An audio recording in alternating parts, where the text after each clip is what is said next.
People here have worked with John Mark in previous years for other debates, and I know we have 4 guys on this stage that know their positions very well and are very well spoken, so this should be great for all of us. Just to quickly let you guys know the format that we'll be following, this is considered policy debate format. We'll have an opening constructive argument from each one. In between, there will be 3 minutes of cross-examination.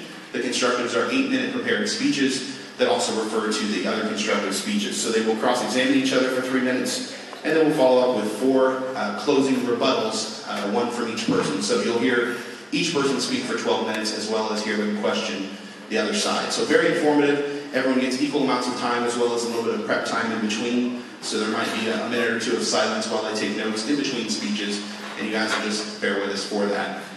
Now to the introductions. Keep in mind, guys, there are no judges for this debate, no winners, no losers. Each and every one of you out there are judges for this debate. We hope you can take some information from both sides and make your own determinations. The resolution that we are debating today is, morality is not contingent upon, nor does it require, a deity of any kind. On the affirmative team affirming that resolution are Matt Dillahunty and JT Eberhard. Matt Dillahunty was a Southern Baptist for more than 20 years. Turn this one down just a little bit, guys. That's kind of hot. We're going to get some feedback when they talk. I'm sure they can hold it closer to their mouths. Matt was a Southern Baptist for more than 20 years. He began a broad, prolonged investigation into all things religious in an attempt to bolster his faith and pursue a career in the ministry. This investigation continues, though he abandoned faith and religion in favor of skepticism, reason, logic, and scientific evidence. His interest in apologetics led to the creation of the ironchariots.org website. Matt has served as president of the atheist community of Austin since 2005. He co-hosts the group Atheist-Oriented Podcast, The Nonprofits, and hosts the group's public access television program known as The Atheist Experience. This program is a 90-minute live weekly program that takes calls from listeners around the world, prompting many debates on a variety of religious and philosophical topics. He has been hosting the program since 2004. Welcome, Matt Dillahunty.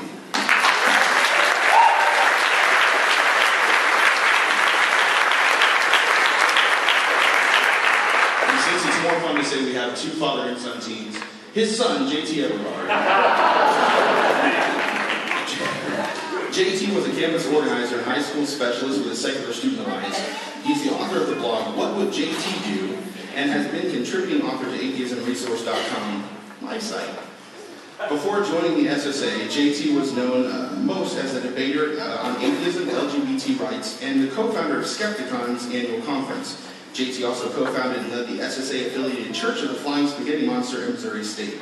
The group would go on to make news on several occasions, often for their unconventional approach to combating religion, such as building cardboard box forts in the middle of campus to counter-protest evangelists, or massing on their school's free speech zone with expletive-bearing signs in response to the school saying that they could ban coarse language.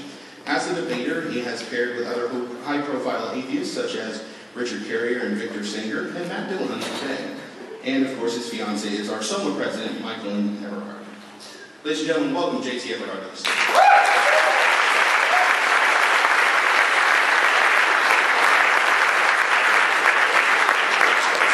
2 gentlemen that need very little introduction to a lot of you, and they share the same last name. Our father and son team on the negative side of the debate today are Dr. John Mark Miravalle and his father, Mark Miravalle. Dr. John Mark has been a School of Faith instructor since 2005. He received his doctorate in theology from the Regina Apostolorum in Rome. Besides teaching adult parishioners and Catholic school faculties, he also offers classes to University of Kansas students at the St. Lawrence Center. He is the author of The Drug, the Soul, and God, a Catholic moral perspective on antidepressants, and has published articles in The Thomas, the Fellowship of Catholic Scholars Quarterly, and the Homiletic and Pastoral Review, as well as in other journals. In 2010, he debated the atheist activist Dan Barker, right here on this stage, on the topic of God's existence, which was recorded and is available for online viewing. John Mark and his wife, Jessica, have 3 children and reside in Lawrence, Kansas. Please welcome Dr. John Mark Miravallle.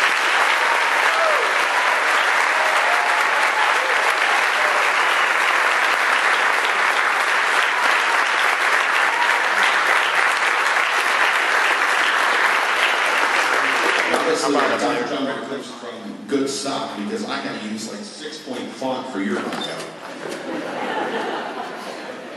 Mark Miravalle is a professor of theology at the Franciscan University in Steubenville, specializing in Mariology.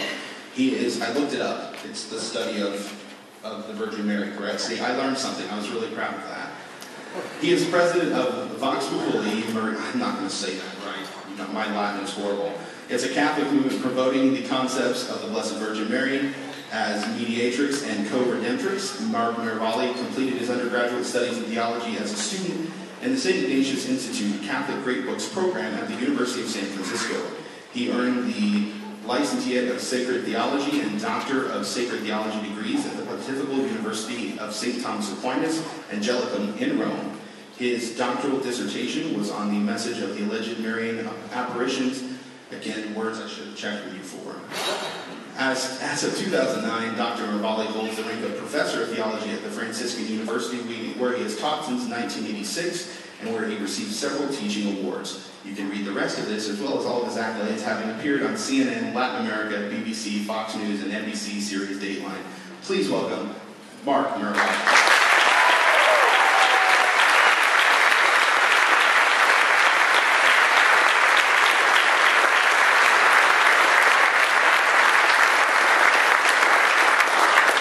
All right, at this time, I'm going to invite JT to the stage to start the debate. I will set off to the side and will require very little moderation from myself as long as everyone follows the rules. Let's begin moral combat.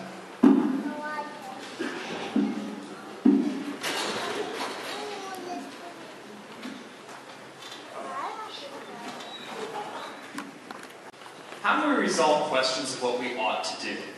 And how do we determine if we ought to change the oil in our cars? Well, it's pretty simple. If you want your car to run, you ought to change the oil in your car. But what if you're testing the effects on engines that don't have enough oil in them? Well, then you ought not to change the oil in your car. But it pretty much all boils down to what we want. If you want to be clean, you ought to take a shower. If you want to attract flies, you ought not to take a shower. And this is true even of our various religions. This is why a lot of our monotheistic religions create a heaven that everybody wants to go to and a hell that nobody wants to go to. Otherwise, how could you appeal to me that I ought to obey the Ten Commandments? Because what if I've determined that hell's where the party is and heaven sounds boring? What if I want to go to hell? What ought I to do with regards to the Ten Commandments then? Well, obviously, I'm going for what I want, I should disobey them. So in order to determine what we ought to do morally, we need to figure out what desire moral commandments satisfy in us. And I think it's a pretty easy one. We all want to be happy. This is why we all have jobs we hate, right? Because we're happier having a roof over our heads and foods in our mouths than we are waking up and going to work every day.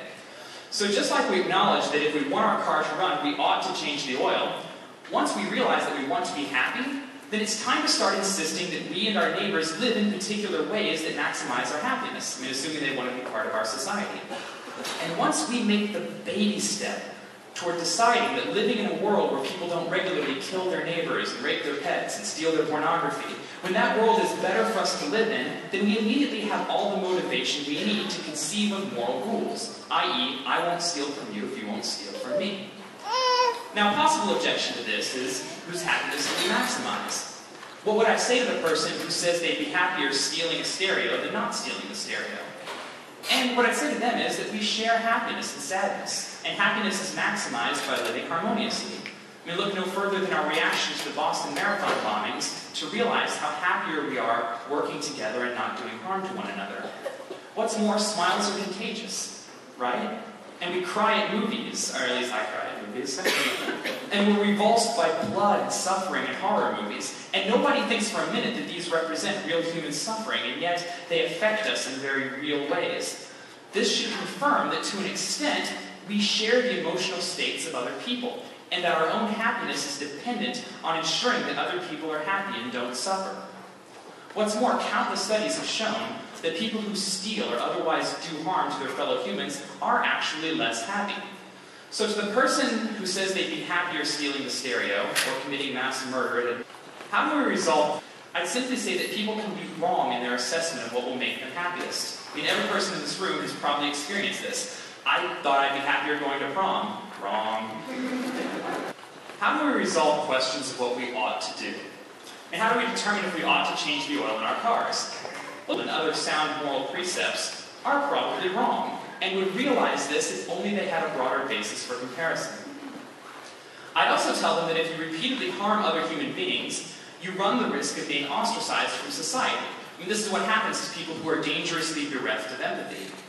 But being part of society makes you happier, objectively. I mean, think about it. Do you like the benefits of other people's minds, like cell phones and grocery stores? Good! Then you realize that your happiness cannot be maximized without being part of society at large, and that teamwork is objectively better for living a happy life. Which leads me to another possible objection. Without God, our morals are subjective and just a matter of mere opinion. To this I'd say that just because we don't have the means to maximize human happiness completely figured out, doesn't mean that questions of human happiness are subjective. Take something like chemistry. The interaction of different elements is about as objective truth you can get about the nature of the universe. And in order to realize that, we come up with something like the periodic chart. However, the periodic chart has gone through several different variations over the years, not because... How do we resolve questions of what we ought to do? How do we resolve questions of what we ought to do? And how do we determine if we ought to change the oil in our cars? Well, it's pretty simple. If you want your car to run, doesn't mean that the assertion that giving a sandwich to a hungry person is not objectively better than, say, setting them on fire. Exaggerations like this show that we can tell the difference between what makes someone happy or sad objectively. And all we do from there, all we've ever done from there, is just refine, refine, refine. Not only does this system require no appeal to God, it would make no sense to give God the credit for the system even if you tried. If moral rules are conceived by people from different cultures without supreme knowledge about what maximizes human happiness, then we'd expect some disagreement about what the moral rules should be. However, if God created moral rules, we'd expect there to be much more agreement on them, since he could have made the moral facts of the universe as undeniable to us as the fact that gravity exists. Why would a God create moral rules he wanted us to follow, and then leave us so confused about what so many of them are? What's more, compassion-based morality exists quite clearly in other animals. Take piranhas, for instance. How do we resolve questions of what we ought to do? How do we resolve questions of what we ought to do? And how do we, for example, in 1964, Jules Masterman ran a study with rhesus monkeys, where he put a bunch of rhesus monkeys into a cage and arranged it so that in order to get fed, they had to pull a lever that shocked one of their cages. How do we resolve questions of what we ought to do? And how do we resolve questions of what we ought to do? And how do we believe in God? So there must be something in their neurochemistry that motivates them to care about compassion. How do we resolve questions of what we ought to do? And how do we resolve questions of what we ought to do? How do we resolve questions of what we ought to do? And how do we determine if we ought to change the oil in our cars? Well, it's pretty simple. Towards teamwork. Once you concede, how do we resolve questions of what we ought to do? And how do we resolve questions of what we ought to do? And how do we determine if we ought to change the oil in our cars? Well, it's pretty simple.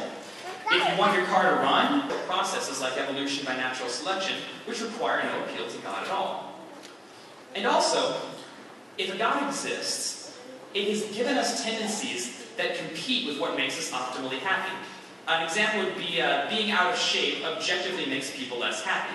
Yet anybody who's ever been on a diet knows how miserable it can be in the short term to suppress our desire to eat food that tastes really, really good, and lots of it.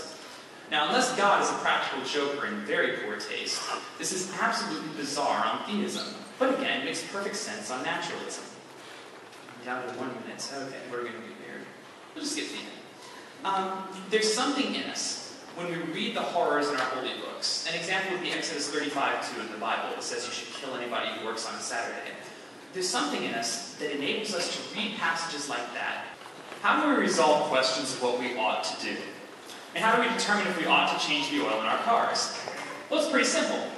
If you want your car to run, you ought to change the oil and reason, both of which we have, to explain our revulsion to those decrees.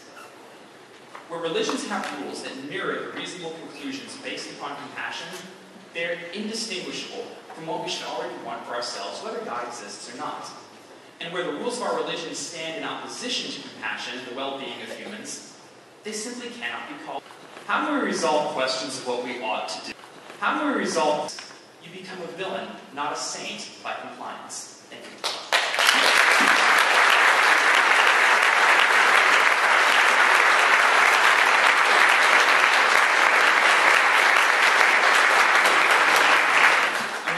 My background's in music, so I'm going to like musician on stage pose here.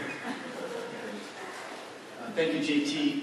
You're welcome. Apart from many particular cases, which I will take exception both historically and factually, and especially the biblical element, I'd rather ask a question that kind of seems to summarize what I perceive to be your overall position. That is, that essentially, as people experiment, the greatest good for the greatest number will come forward, that happiness will be achieved by having the majority have happiness versus what perhaps may not be best for the minority. And what concerns me about that is a fear for minorities. It seems to me that you're saying that the best we can do is get the greatest good for the greatest number, but how do you protect minorities, minority races, a minority of Jews in a predominant Germany? How do we resolve questions of what we ought to do? And how do we determine if we ought to change the oil in our cars? Well, give me an example where augmenting the greater happiness that we all share. So our own happiness is tied to the happiness of others around us in society. Can you think of an example where maximizing happiness for everyone would require us to kind of poop on the minority? Sure. I think I'm supposed to be asking you the question, but I'm happy to answer. I'm sorry.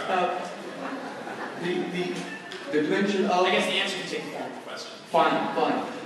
Go to Australia, the lost generation, when it was perceived that happiness of the greatest number of Australians would be benefited by taking the Aborigines and preparing them to be servants. The majority caused oppression to the minority, and that's a position that I don't think is a viable moral position. Okay, now you're saying that in Australia they thought that taking the Aborigines and suppressing them would augment human happiness. I realize that can be asserted, but can that really be defended as something that makes society better by suppressing a minority? I mean, look at all the tyrannies in the history of humanity where we suppressed a minority. How did slavery work out? How did Xerxes' suppression of minorities work out? It wound up with his rebellion and death. Whenever we repress minorities, we wind up with rebellions, we wind up with a discordant, inharmonious society. And I would argue that even though it can be asserted that that would maximize human happiness for everybody, that it can't be defended at all.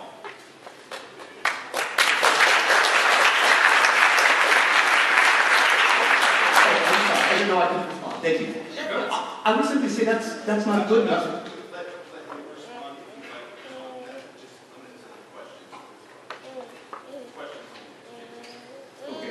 So, let me put it in a form of a rhetorical question. You've done this before. It would seem to me that you're not protecting the atheist or the theist when you are saying that eventually we'll get past killing Jews. Eventually we'll get past doing what we did to the minorities in Australia. And it would seem to me that that's not a valid moral principle that defends the personal good of the atheist or anyone else. I'm not saying that we'll ever get past that, because I don't know what the future brings for humanity. What I am saying is that anybody who is asserting that doing that maximizes human happiness, it can't defend it. Obviously it creates discord in societies. And what's more, even if I can't quantify the amount of human happiness, that doesn't unmake the argument that trying to maximize human happiness is what we ought to be doing.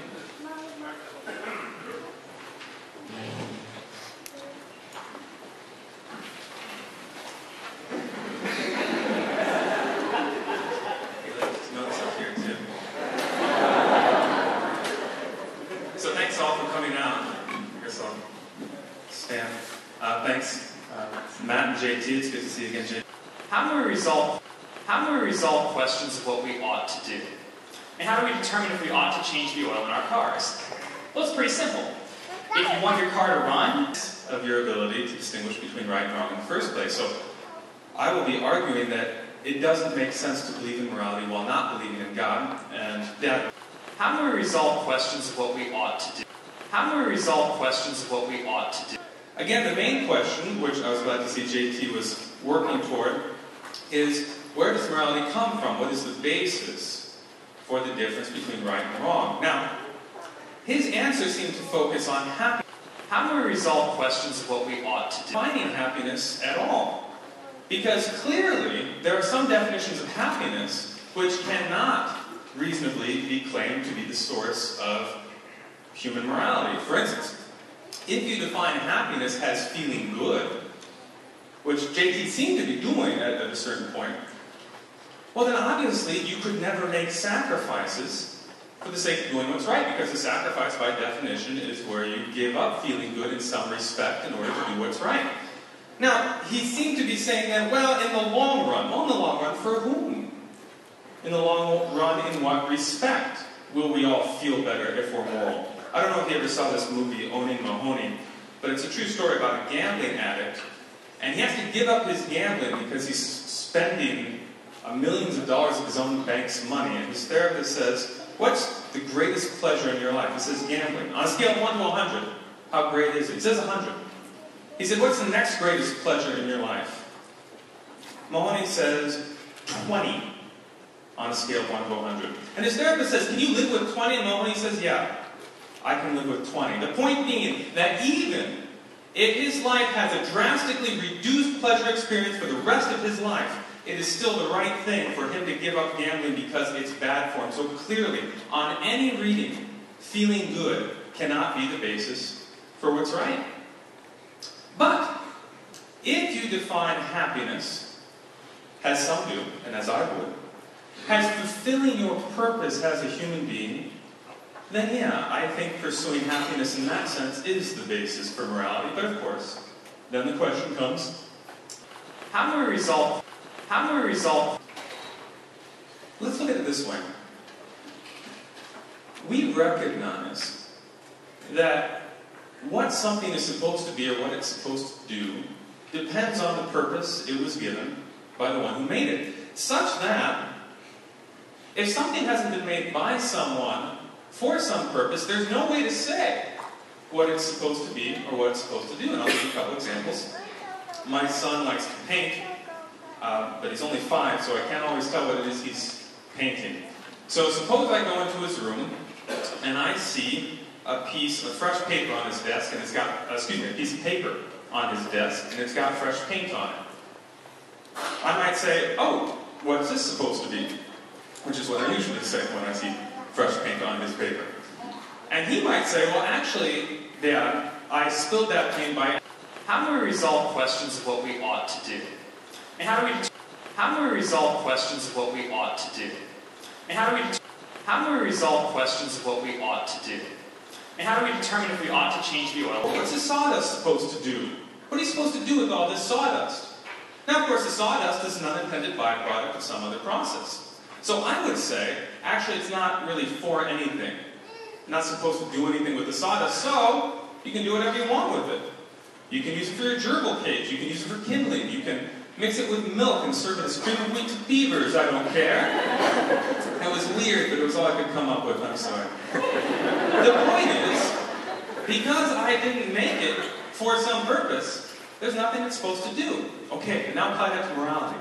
Morality is where we talk about what human beings are supposed to be versus what they're not supposed to be, what human beings are supposed to do versus what they're not supposed to do. So, apply the principle.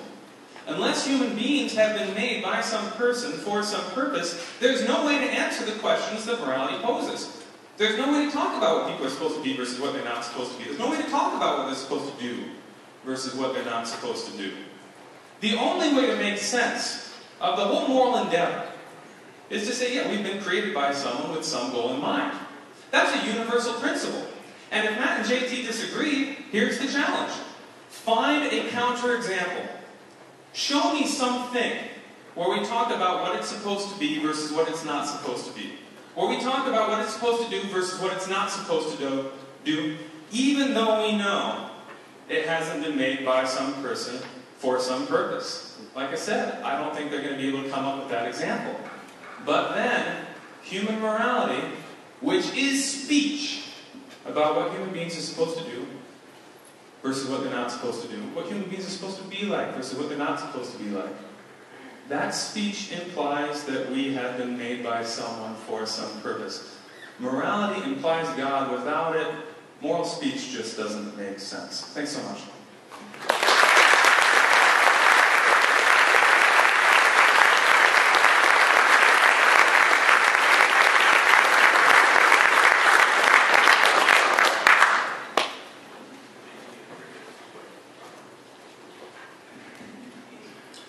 Not rebut, just question, right? Okay. You'll get your chance.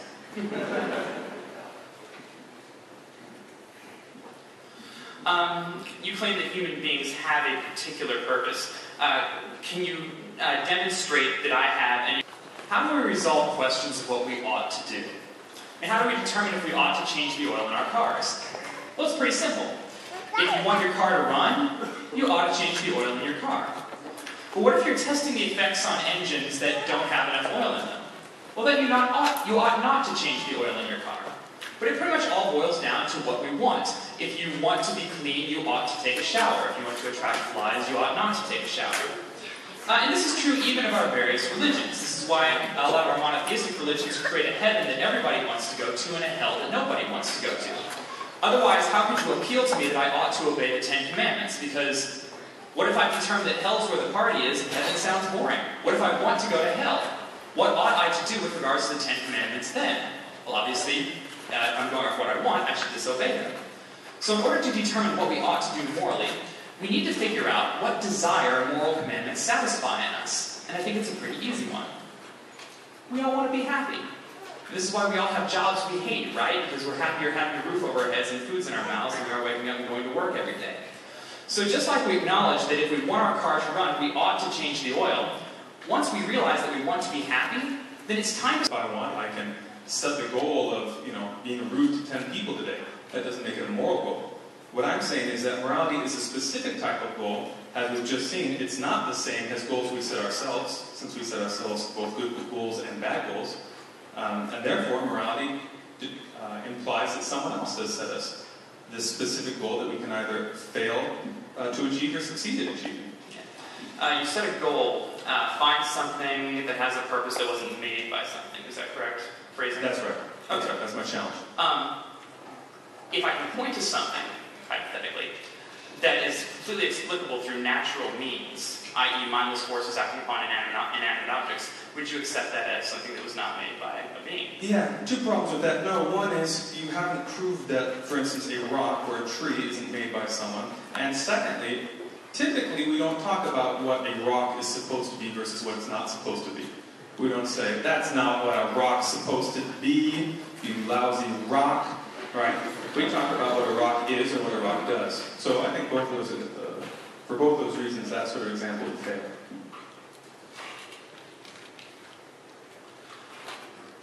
In your example of the gambler, you said you gave up 100% in the short term for 20% in the long term. Do you feel like you're glancing over all of the misery that went with the short-term gambling that might lead to his pursuit of longer-term happiness? Yeah, what I think is very clear is that if you go to him with a calculus of what feels better versus what doesn't feel as good, he would say, that's not why I'm doing this. I'm doing this because it's wrong to pursue this lifestyle. I think moral people would give you that answer across the board. And he would say, right, because he may die the next day, and still it's the right decision, even if he never kind of totals out in pleasure on the long run. Thanks.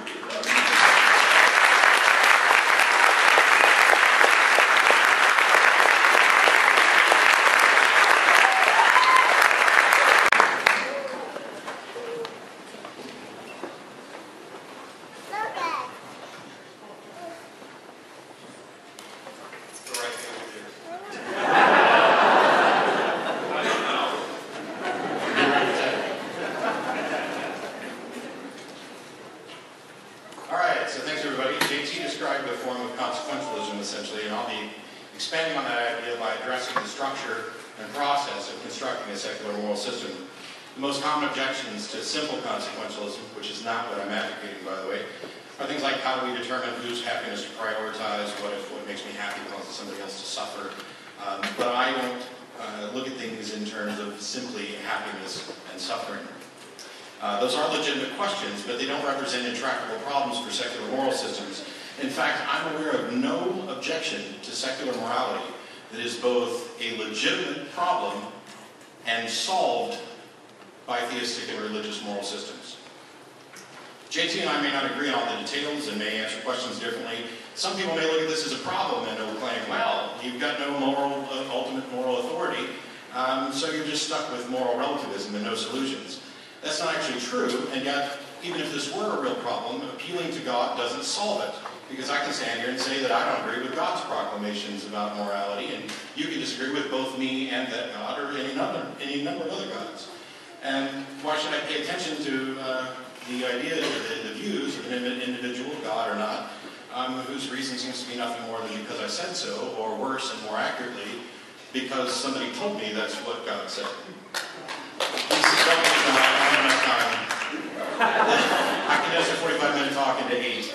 So the secular moral system that I advocate actually does have a path to resolution, and it's a pathway that allows us to sort out where and why we disagree in order that we might improve our understanding of morality and also improve the structure of our moral system. This pathway is built on a foundation of reason, evidence, and empathy. It's based on understanding and recognizing the foundational truths upon which we base morality. With reason, empathy, and compassion, JT and I can figure out why we disagree, and we stand a good chance of changing that. I've spoken in the past about how secular moral systems are superior to religious moral systems. In fact, I think secular moral systems are the only true moral systems, and that religious moral systems aren't systems at all, but are basically pronouncements about morality. They don't offer a mechanism or method for evaluating and resolving moral questions. It's usually little more than one claim after another with no actual regard to why. The biggest problems, though, are the fact that they are externally oriented, someone else is deciding your major for you. Inflexible, they offer no path to improved understanding, and you cannot correct dogmatic foundational values. If our opponents are arguing on behalf of theism alone, and I have no idea if that's actually what they're doing, but it could be, then they've already lost. Theism is the belief that a God exists. That proposition on its own tells us nothing about morality. In fact, I could concede right now that a God exists for the sake of argument, and it doesn't give us one bit of information about what that God wants or thinks. It doesn't tell us whether that God is good or evil, an evaluation we must make for ourselves using reason, evidence, and empathy. Theism alone cannot serve as a moral system or even a moral foundation, because whether a God exists is separate from what that God thinks about morality, which is also separate from whether or not we know what this God thinks about reality, which is also separate from whether or not this God is correct about morality.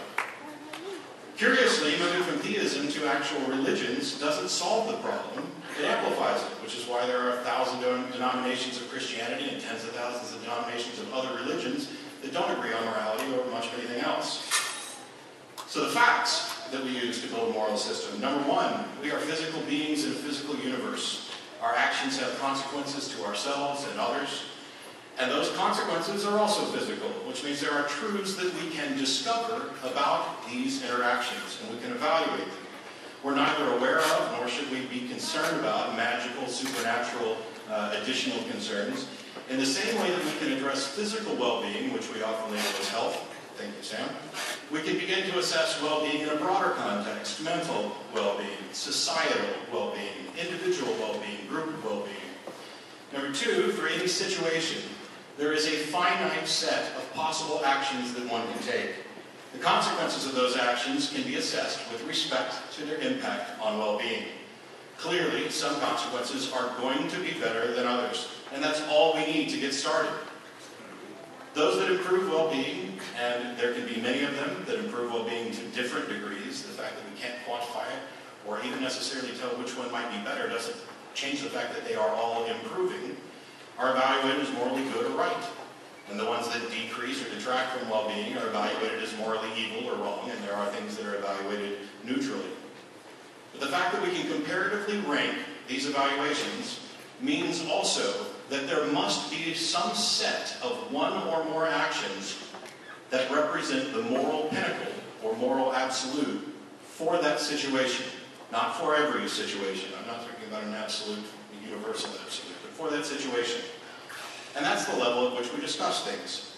We strive to compare similar situations. We compare the consequences of our actions to the values that we've based on improving well-being, and we leverage that information to make it easier to address similar situations in the future, creating a complex mesh of moral framework. But what about the values that we're assessing them with? Why those values and not others? Morality, as I use the term, is about well-being.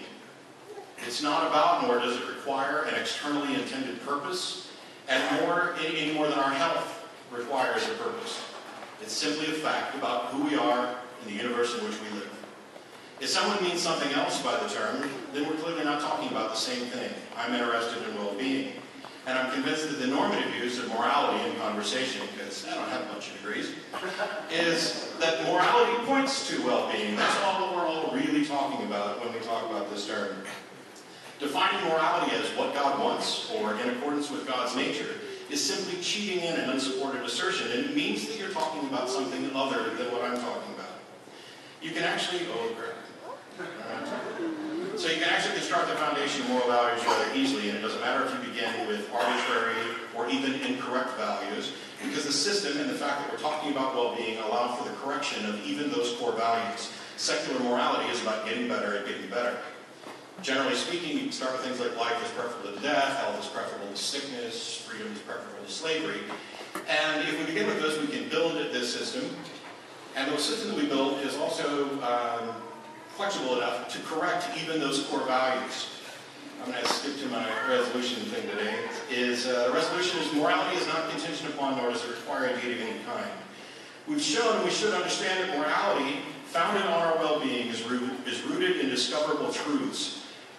Not only are gods not required, the existence of a God adds no useful information to the discussion, and even if a God were to tell us directly its views on morality, those views stand or fall based on the evidence, not the author. Whether or not a God conveys views on morality, we're still forced to use our brains and our empathy to determine whether or not the claims are reasonable and true. I'm always curious how Christians, for example, determined that God is the good one and Satan is the evil one, without simply asserting that that's the case. What was their standard of evaluation? Because using God as the standard of evaluation is circular reasoning. Meanwhile, I'm free to evaluate both of them and find them both to be horrible moral foundations, whether they exist or not. Thanks.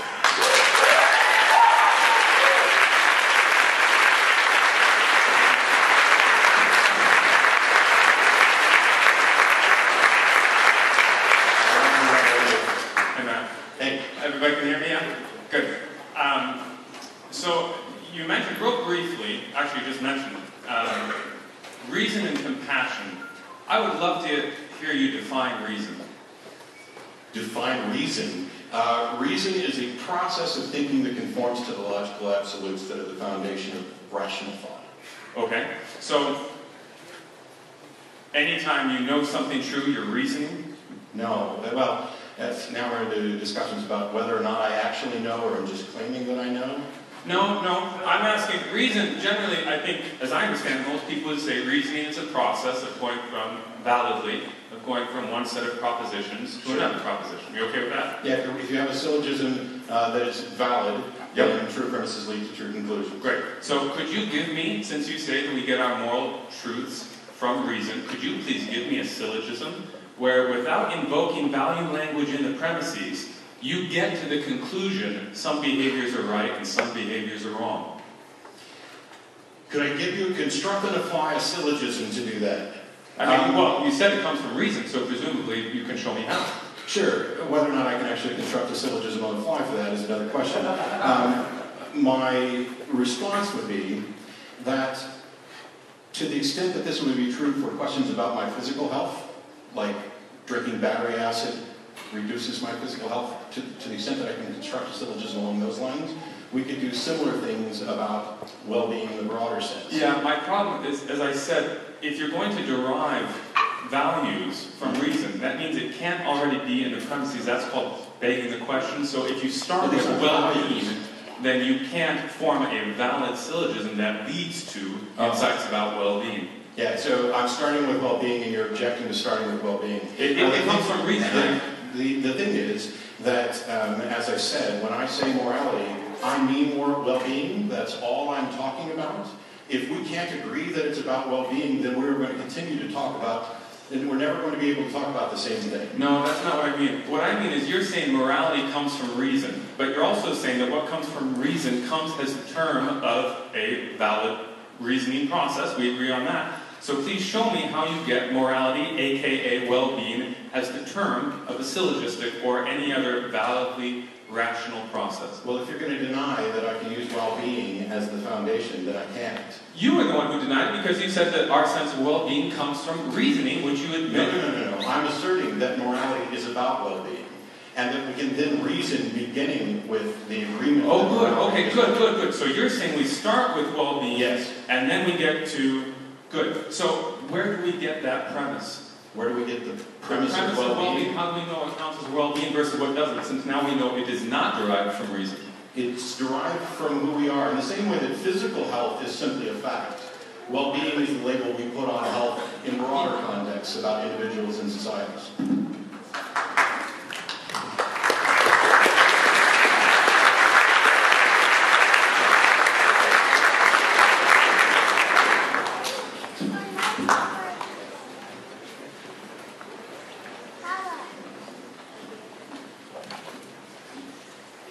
I'd like to begin by thanking, of course, Matt and JT and Adam.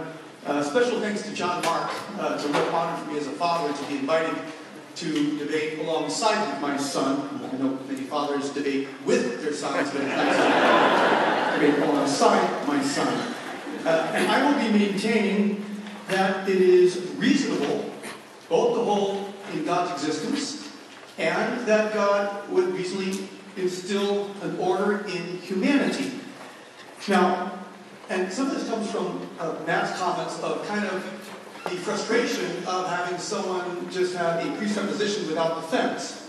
And so in that light, I want to spend a few of the precious minutes in making reference that indeed God does exist as a reasonable premise, and also it's reasonable that because he exists, he would put an inbuilt, reasonable system of moral order in humanity. So, why does God exist? Why is it reasonable to hold so? Because it is reasonable to maintain the existence of a perfect, uncaused, necessary, absolute standard, unmoved mover, who indeed is the reason for effects today. And I want to say from the beginning, this is not first to defend a religious position. This is to explain why you're out there, and I'm here, why there are effects today. Because logic holds that if I see a baby as an effect, I conclude to parents as a cause. If I see a lawn mowed as an effect, logically I conclude to a lawnmower. These are reasonable things. It's also reasonable to maintain ex nihilo nihil. From nothing, nothing comes. You can't get something from nothing. That's also reasonable. It's also reasonable to hold that if you are a dependent being, and you realize, even on a good affirmation day to look in the mirror, that I did not bring my own existence as part of my essence. I didn't bring myself into being. And therefore, if you have a dependent being, and you are a dependent being, it's logical to conclude to an independent being. It's also logical to hold that if we could say a Mother Teresa is better than an Adolf Hitler, there must be an absolute standard of goodness by which to compare. That's also reasonable. So I could hold to the reason of an uncaused cause, an unmoved mover, a designer, an organizer, an independent being, and a being that is the standard of perfection. Now I would also hold that it's reasonable that this being that did give order to the universe also gave order to the high point of the universe, which is the human being. It would be illogical, I would hold, to say he stops with the order of the universe, with the orders of the human body, with the orders of nature, with instinct in animals, but when he comes to the high point, a creature that has an intellect and a will, he's not going to give an order. And so I would hold whether you call it a conscience, an inner voice, and I know Matt, I think previously mentioned the voice thing as a problem. Let's just say an inner directive to do good and avoid evil. Whether it's natural law, which says, indeed, human beings do have an order and it can universally recognized in a fundamental way to do good and to avoid evil. I'd also say to have the premise that order comes from chaos is illogical. Chaos begets chaos in the material order. You can do an example yourself. You don't have to be a scientist. Don't cut your front lawn this summer. Don't affect any ordering of the chaos of your front lawn, hoping that there's going to be order in the summer. It's not going to happen. If your finances are presently in chaos, and you decide, I'm not going to do anything about it, you will have more material chaos. Even things like laundry, and I was thinking of hair, but there's at least 3 of us who handle that don't have enough matter to... Thanks for the hair help on that, too. So, I would again say it's illogical to hold that chaos begets order. And yet we do see an order. Science does testify to an order. Now, I would also hold that there's a fundamental problem in the objections that would have positions saying that indeed there's no God and there's no morality. And I think the foundation of the objection is accepting empirical data rather than certain truth as a standard. For example, I don't have any divine DNA, and therefore I cannot conclude to a divine being. There's no massive divine footprint that I can measure. And it's almost like 2 boys on the playground saying, one boy says to the other, if you can't jump 25 feet in a standing long jump, you're no athlete. Well, the other boy has 2 options. He can either say, all right, I'm going to try, and then he gets maybe 3 or 4 or 5 feet. I guess there's a third option. As a second, he could say, well, you know, the Norwegian jumper, Eberhard, only got 12 feet and 2 inches, and so your standard is too high. Or you can simply say, no human could do that. I could still be an athlete and not make the jump. And it is analogous to saying, I demand empirical evidence for God and a God-given morality. It's an unjust standard.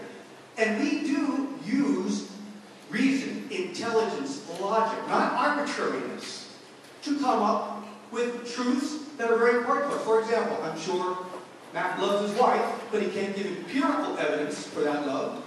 I'm sure JT doesn't think we're in a collective hallucination. Somebody said you might use Matrix, but I'm too old to understand the Matrix speak, so but we're not about all under collective hallucination. That cannot be empirically proven. So let's be clear. A mathematical, scientific, empirical standard for truth is a false standard. And we don't, for example, what lab experiment tells you that rape is evil? What mathematical equation tells you that drunk and torture occur? These are certain truths, important truths, and we don't have reason. So let me end with just a brief account. Let's say you have a 7-year-old boy talking to his mother. He goes up to his mom and says, Mommy, prove to me that you love me. And the mother's patient and says, well, honey, I can't prove it the way you're asking me to prove it, but look what I do for you. I love you. I care for you. I nourish you. I'm always there for you. So I'm here. I do care, and I love you. The little boy says, not good enough, Mommy. Prove it. The mother says, sadly, honey, I can't prove it the way you want. But I will tell you, I am here for you. I care for you. And I love you. And I hold the same for God. It's reasonable to hold. He is here for us. He does care for us by instilling a moral order that's been universally granted, and that He loves us. The last part is just my belief. The rest is reason. Thank you.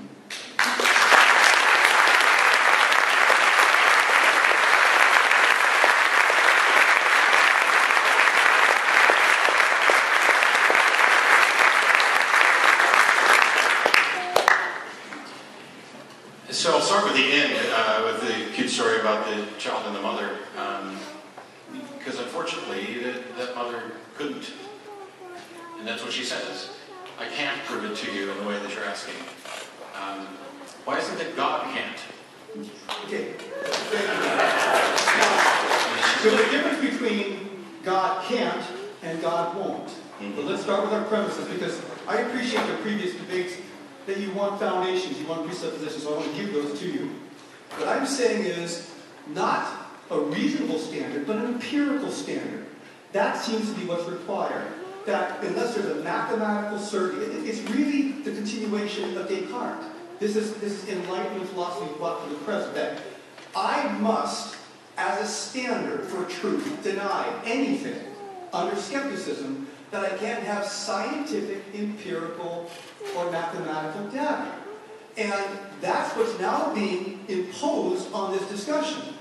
And what I'm saying is that there's a significant difference between empirical data and reasonability. Why you can say... Sure, why you can't... I want to give you foundation. I'm trying to figure out if the time belongs to the question. Well, I want to give you foundation. So, if you're asking the question, and we're going to go back to the mother's example, if you're asking the question, is it reasonable? Yes, the mother's shown dozens of reasonable expressions of caring and being present. Can the mother show it in a lab dish? No. Does she have empirical data? No. That doesn't mean it's not true. Now, ultimately, to your question, I would say this too. Sometimes God's freedom is used as a beating club against his existence. That is, if you want a full freedom, you can't have a full manifestation. And if you want to exercise full freedom,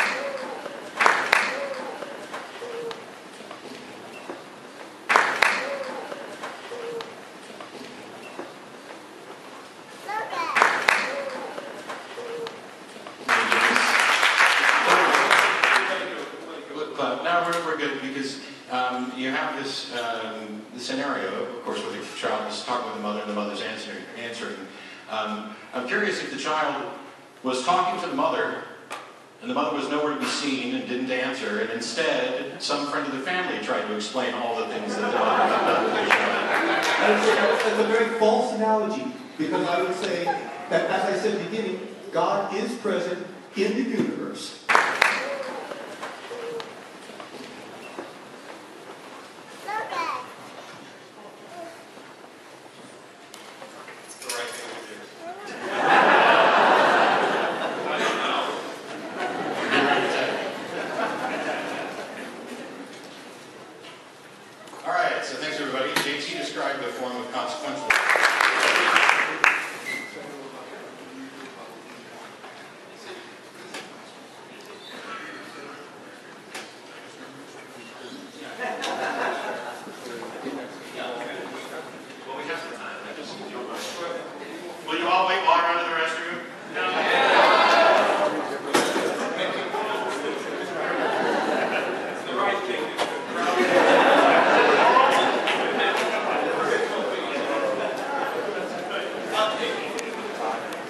For a quick bathroom break, which we are not going to take off of prep time.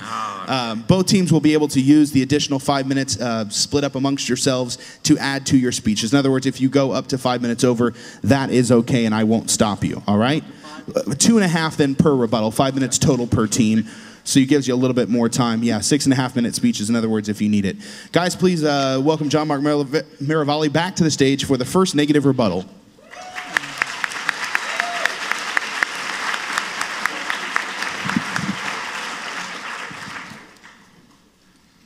All right. Good. So again, the question was, as I see it, where does morality come from if not God? Again, I don't think I've heard any strong answers. Now, here's one thing that really has to be ruled out very quickly that people will do. I call it the value language synonym game. And it's where you say, hey, what makes good good and bad bad? What's the basis for that distinction? And they say, well, what's good is beneficial or advantageous or helpful. And what's bad is harmful and hurtful and negative, right? In other words, they just keep going on and on depending on how big their thesaurus is, finding different words for good and different words for bad. Well, of course, finding different names for the same thing is no substitute for giving a clear, helpful description or explanation. So, for instance, when Matt explains morality, and we say, what's morality? Where does it come from? And Matt says, well, it's about well-being.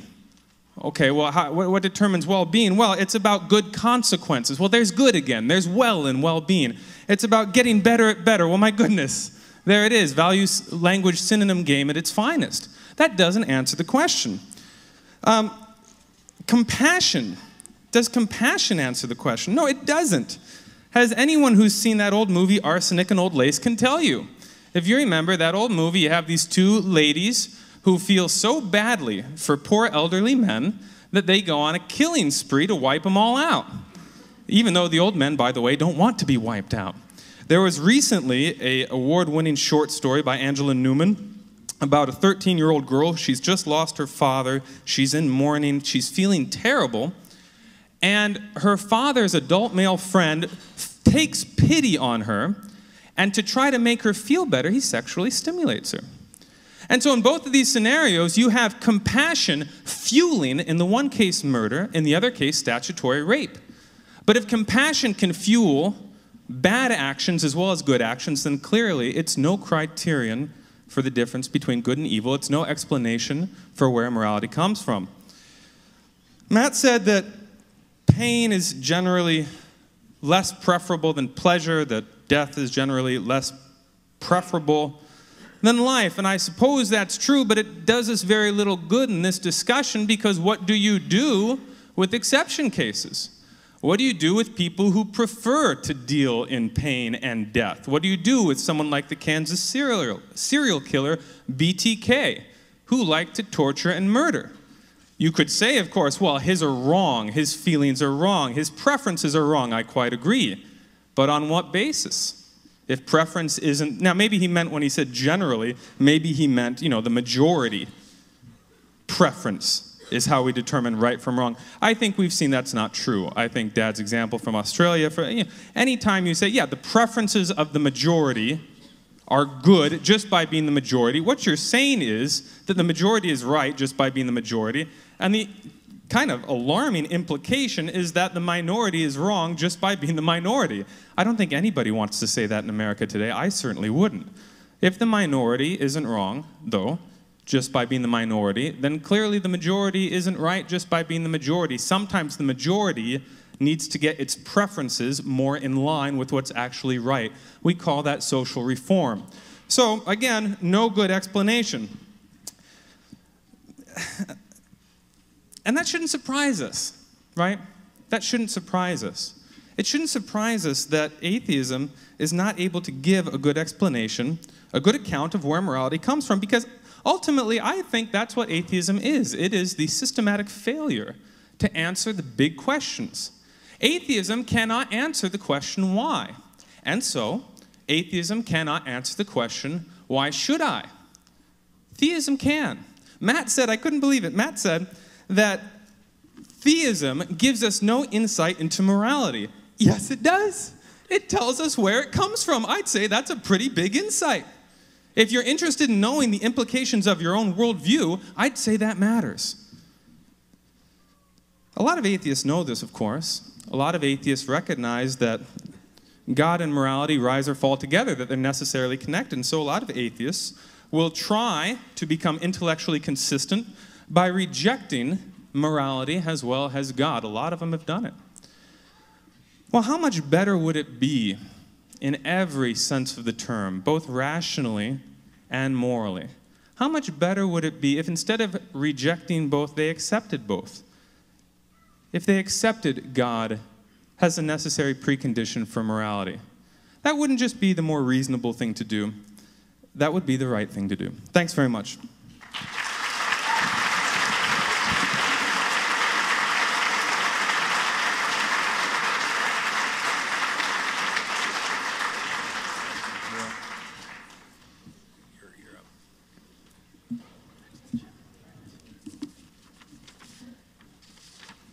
Quick question. I can go after both of their openings, right? Yes, absolutely. Awesome. Yeah, you're rebutting the team, not an individual. All right. In his opening, John Mark said a definition of happiness as feeling good doesn't work, and this is why he said so. You could never make sacrifices. Not true at all. All you have to do is realize that you would rather sacrifice yourself than go on living having not made that sacrifice. All you have to value is courage over life, and at that point, it makes complete moral sense under the system I provided. He talked about the gambling analogy, where he said the gambler gave up 100% happiness for 20% happiness. And he said that ask a gambler and they'd tell you they were doing the right thing. What do you think gamblers say when they check themselves into rehab? Are they there because they're doing the right thing or because they've hit rock bottom? Let me help you out with that. You cannot check another person into a gambling rehab center because they have to check themselves in because they won't take someone unless that person has hit rock bottom. So to tell me that a gambler gives up happiness just because of some arbitrary moral rule out there when he'd rather be happy, it's an incoherent concept. It doesn't even make sense. He challenged me. If something hasn't been made by something, then it has no purpose. And I asked him if I could come up with something that is completely explicable through natural mechanics, i.e. mindless forces acting upon inanimate objects making something, would that count? And he said no, because you haven't proved it isn't made by someone. Well, you can't prove a negative. If he was saying that Smurfs in the middle of the sun were what made it burn, and I said, well, there's all these natural explanations and mechanisms that would account for the burning of the sun with no appeal to Smurfs in its center, you can't just say, well, you haven't proven then that Smurfs aren't responsible for those natural means. Well, no, I haven't, but I can prove that there's no requirement for those Smurfs to exist, and that's about as close as you can get to proving something doesn't exist in any sensible way. He said, everything that's made by something else has a purpose. I am the product of my parents. My parents made me. Sex. It happens. But the purposes they tried to ingrain upon me are not necessarily my own. That's the beauty of living as an autonomous person. I determine what is purposeful in my life. If I want to look at the stars and learn about them, it doesn't matter what anybody else, any God, any human being wants of me. That has value to me, and therefore it's a purpose in my life.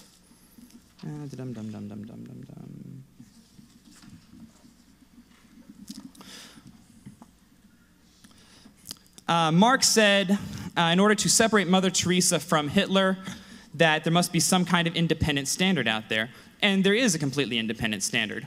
What makes human beings happy is not something we determined. It's not like human beings got together and said, you know what?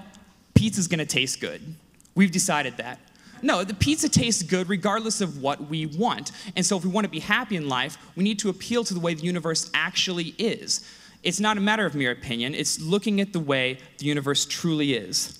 He said the high point of the universe is the human being. Do you know how many things God made before human beings? Every star, every galaxy. He made cockroaches before human beings. We're clearly very low on God's priority list. And even looking at this in terms of the universe. We are a small, insignificant, very fragile speck on a piece of dust floating throughout the universe. It looks like we're an accident more than anything else. To give you an analogy, imagine we were a flea trapped in an air bubble at the bottom of the ocean. We're going to die really quick unless we take matters into our own hands, and yet we're looking out at the ocean and all the fish. In our universe, which is the ocean in the analogy, the fish are black holes. They thrive in a vacuum. There are more black holes in this universe than grains of sand on the earth. If you're asking me what the universe looks like it was designed to produce, it sure as hell wasn't human beings. Going back to the flea at the bottom of the ocean analogy, for whom did Neptune make the ocean? For the flea or for the fish? Our universe looks like it was designed to create black holes. Human beings look like an afterthought. He said the prospect that order comes from chaos is illogical, and you don't have to be a scientist to figure this out. It may very well have helped if he was a scientist, because this is exactly what science has confirmed. In terms of, say, star creation, the gene's instability. All you need is a large cloud of hydrogen, large enough that it has enough mass to produce gravity. It'll pull itself together, spike the pressure in the center, and you'll have a much more complex, highly ordered star through forces that require no appeal to God, just mindless forces acting upon inanimate objects. This is in compliance with the second law of thermodynamics. It says we're moving towards a greater state of entropy, but it doesn't say that's all there is. All it says is as long as the disordered energy is greater than the ordered energy, the second law is conserved. A good example would be the atmosphere of the Earth. It's highly ordered, highly complex, been there for thousands of years, longer than that, millions of years, and will keep being there. If we move towards disorder in this universe, if pockets of order make no sense, why is that there? Well, it's explicable scientifically. you have atoms rubbing together, creating friction and heat. This is radiated out as dissipative energy into the universe. We still have pockets of order, even though we have disordered energy. And you can even reduce it to something simple. Rolling a dice. This is about as random as you can get. This is pretty chaotic, right? However, if you roll a 6-sided dice millions upon millions of times, at some point you're going to get a string of 56s. Chaos exists, but it doesn't preclude order. So to say that we need agency for order in our universe when we have all kinds of natural mechanisms that produce order all by themselves really does beg the question from their side. He said we have no empirical evidence for love. Love is a state of the brain, like happiness, like sadness. And the way we have empirical evidence for states of the brain, aside from fMRI imaging, which we can also use, is we see how people behave. When people are happy, they smile. When people are sad, they frown, they cry. And when people are in love, they act in particular ways. I proposed to my fiance because I love her. But God is not a state of the brain. I mean, no one denies that belief in God exists because people behave as if they believe in God. But God is not a state of the brain. God is something tangible. And if the existence of God is so important, why do we have so little evidence for God's existence in comparison to other truth claims about the universe? For instance, how important is the existence of this podium compared to the existence of God in terms of what is factual? Well, it's insignificant. Yet why do we have so much more evidence for this podium than we do for God? And my time's up, I'm done. You can take Oh, some good, of I'm gonna keep going then. What lab experiment tells you that rape is evil? If you need a lab to tell you that rape makes people miserable, you're not trusting the evidence of your own eyes. If you really need it quantified in a lab to see that rape makes people unhappy, you're really rejecting any evidence that could reject your claim for a completely arbitrary reason. You can look at the number of rape help centers that are set up, or rape helplines, or hell, you could talk to a rape victim. If you need a lab to establish that for you, you have some real problems. And what's more, going back to the love example, when you talk about the mother saying, you know, how do you, when this child says, how do you know I love you? And the mother says to him, I'm here for you, I love for you, I care for you. That's a behavior that is indicative of a state of the mind. And what's more, you said, God loves us, he's here for us, he cares for us. This makes no sense to me, because the only justice we see in the universe is the justice meted out by human hands. If you think that we have captured every priest who has forced himself upon a little boy, your optimism has extended well into delusion. There are people in the world...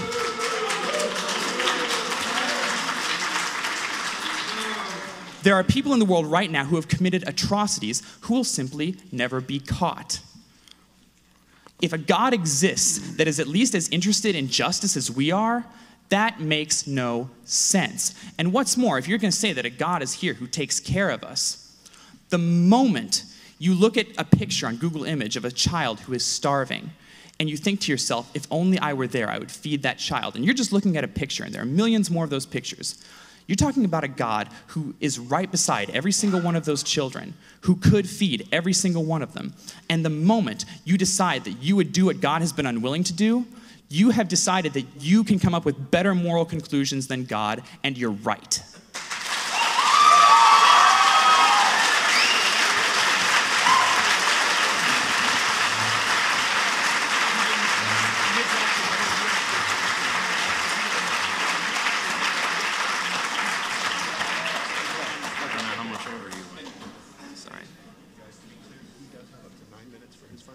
That is how much is left of your program.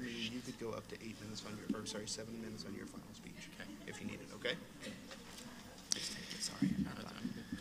Okay, I'm going to begin, as I checked over with Adam before. I have new material in the rebuttal as well, but then, of course, Matt will have the opportunity to respond to it.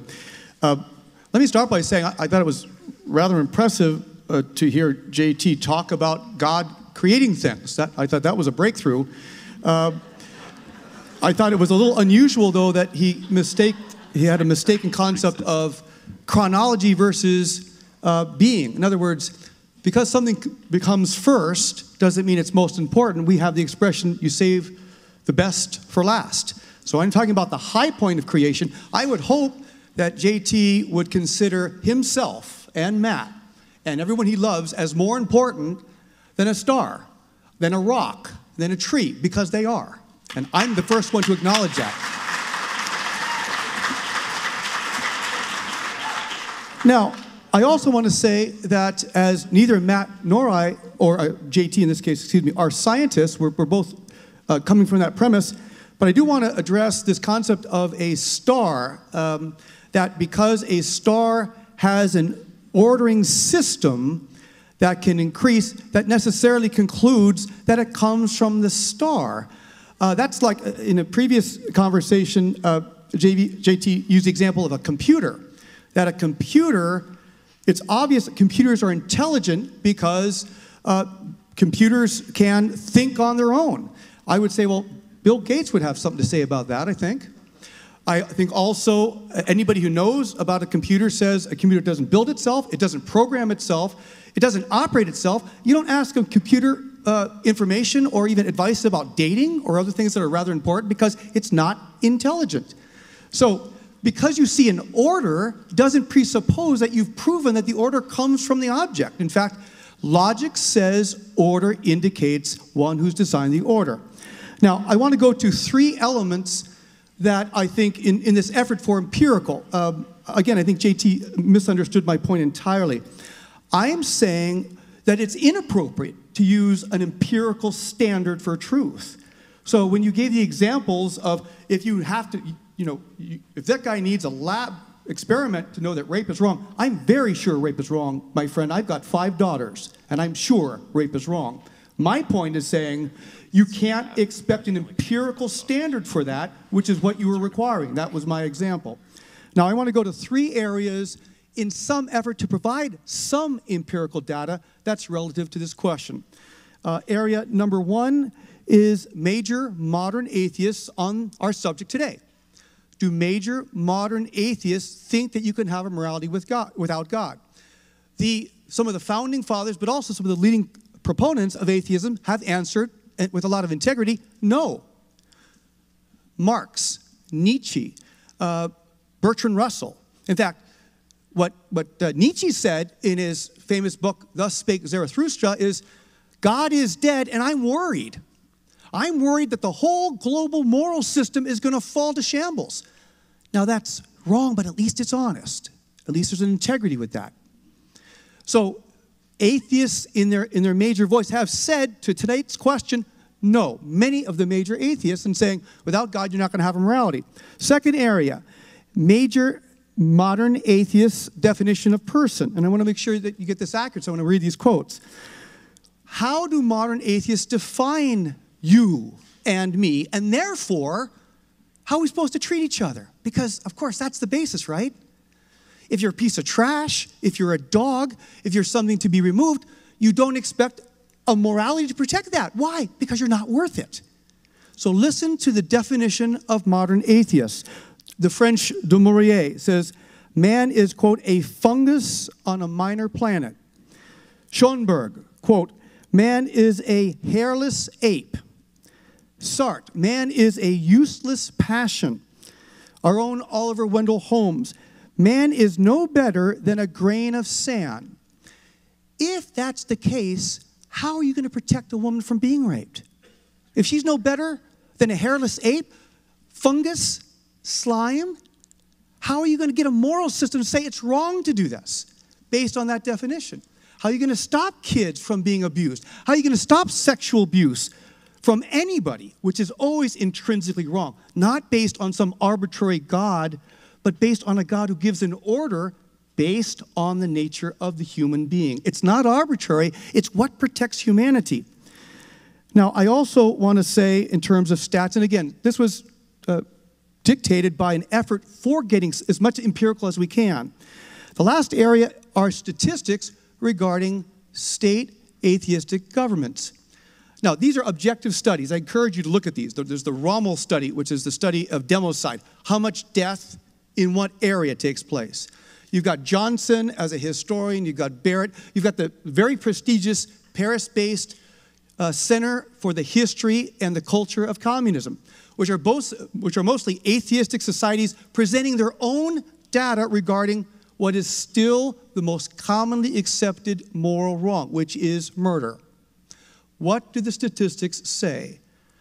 In the 20th century alone, when you combine 7 million of Lenin killing his own, when you combine 41 million of Stalin killing his own, when you add 72 million of Mao killing his own, when you add Angola and Zimbabwe and North Korea, what do you get as a grand total of state murders of their own people from an atheistic government? 180 million people in less than 100 years. Now, one would be quick to perhaps respond, yeah, but what about the Crusades? What about the Inquisition? What about the religious wars of the 17th century?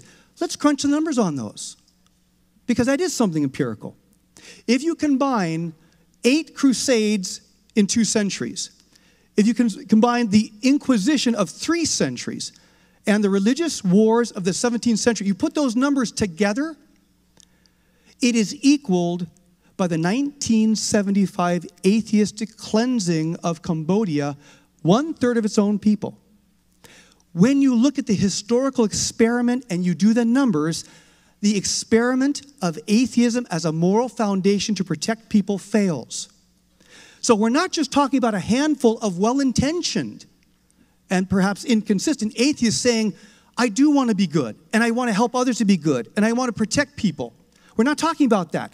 We're talking about whether atheism can sustain a global moral system to protect individuals. And the historical, empirical data says a resounding and a frightening no, it can't. And that's why less than 1% of all governments in the last 2,000 years have been atheistic based. Of that less than 1%, you have more state murder of their own than 2,000 years of Christian governments. So what's the goal? The goal is to eliminate wrong and personal injury wherever it is, to respect people, to see the inherent dignity. And so that leads us to the fundamental conclusion, and this is what I'd like to conclude you with. It's not that individual atheists cannot be good. It's that atheism is not good for individuals. Atheism doesn't provide either a world system or a personal system that defends an atheist, that allows an atheist to have the same rights and the same protection of personal dignity and freedom and brilliance and creativity that every atheist and every theist deserve based on their definition of person, based on the existence of God. And that's why atheists deserve better than atheism.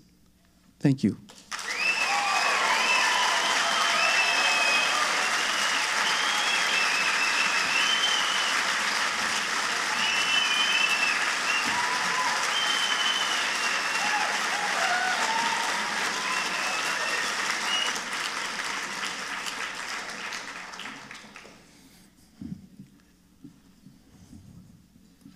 So I'd say don't clap, but I think that might be difficult at this point.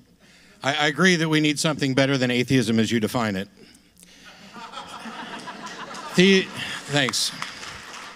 This damn thing is kind of in here. So theism and atheism are merely positions on whether or not a God exists.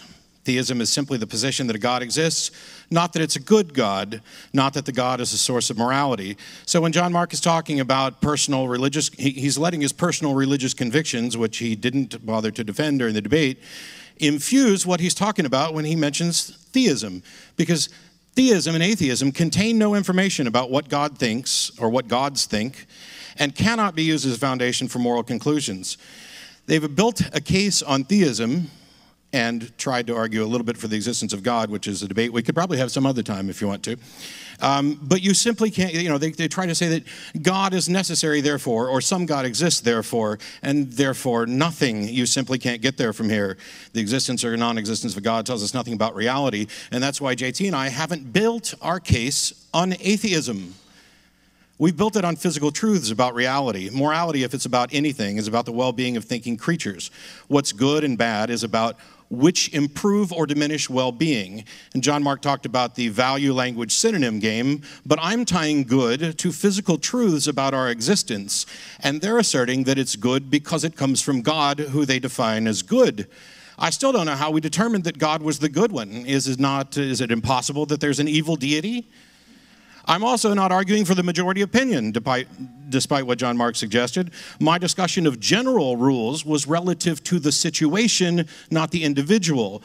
One of the criteria that I actually cited was about freedom versus slavery, and equality and fairness is something that we can attribute to everybody. The criteria are factual and data-driven. I'm not sure why having daughters gives you an understanding of why rape is wrong as opposed to simply being a human being, but I'm glad that having daughters does help you know why rape is wrong, and I'll point out that you didn't cite God as the reason why you know rape is wrong. Citing various definitions of atheism, which aren't actually definitions of atheism, but are various philosophical views that are consistent with atheism, is a non-starter. If I start saddling you with what Westboro Baptist Church said, I think you'd object to that. So let's debate what I've actually said and not dead or absent atheists and what they thought. The various states that you cite that were atheistic, many of them were in fact atheistic, although I would argue that they adopted and created a religion surrounding their leaders and particular ideologies. There has been no secular humanistic society to measure, and that is the position that I am advocating, because atheism has nothing to actually say about morality. It's once I stop believing in God, now I need some way to do this. Are you taking that as a win? Yeah. So, atheism itself has nothing to say about morality. And you ask, can atheism sustain a global system? No. And neither can the fact that I don't believe in fairies or elves.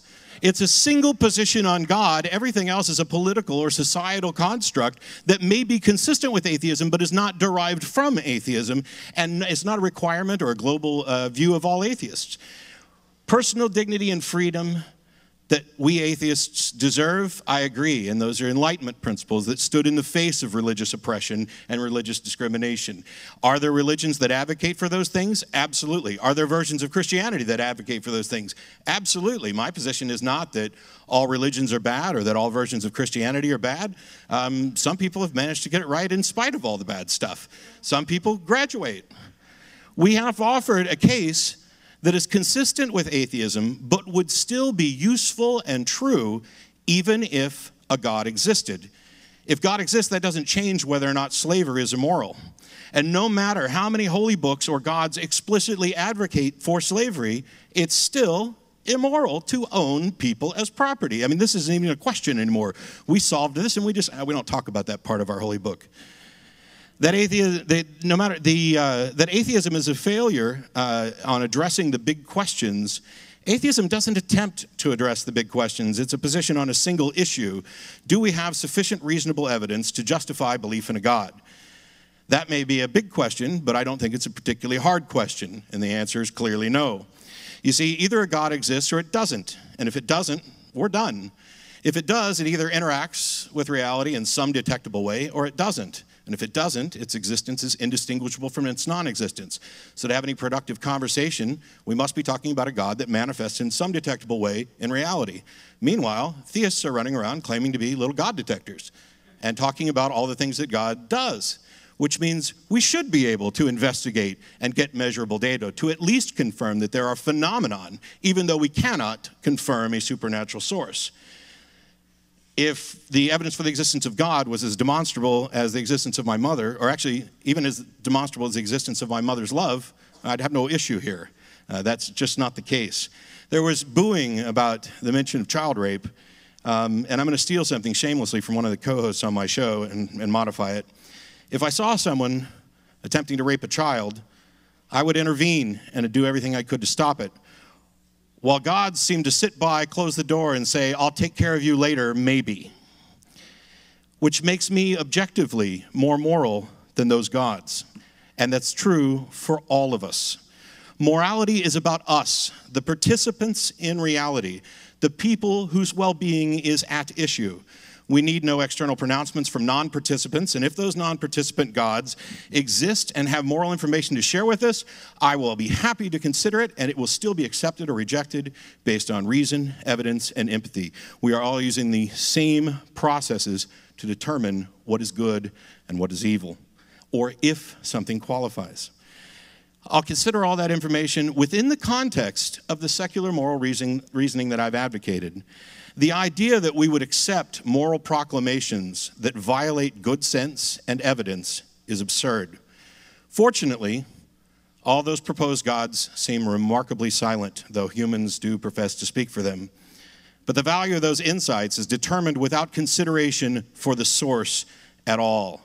Ideas, including moral pronouncements, stand and fall on their own merits, with no regard to the author of those ideas.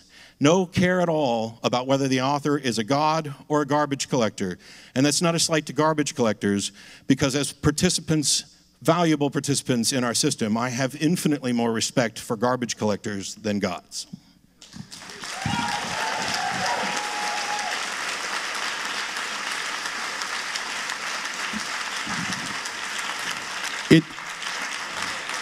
It does appear that the speakers have used the allotted time for the entire debate. We do not have time for questions. I'm sure all of them would be happy to carry on these discussions in the hallways. Don't leave if you want to watch Nate Phelps. It's a fantastic presentation coming up. We've really been looking forward to it. He's a good guy. So we're going to get things set up for his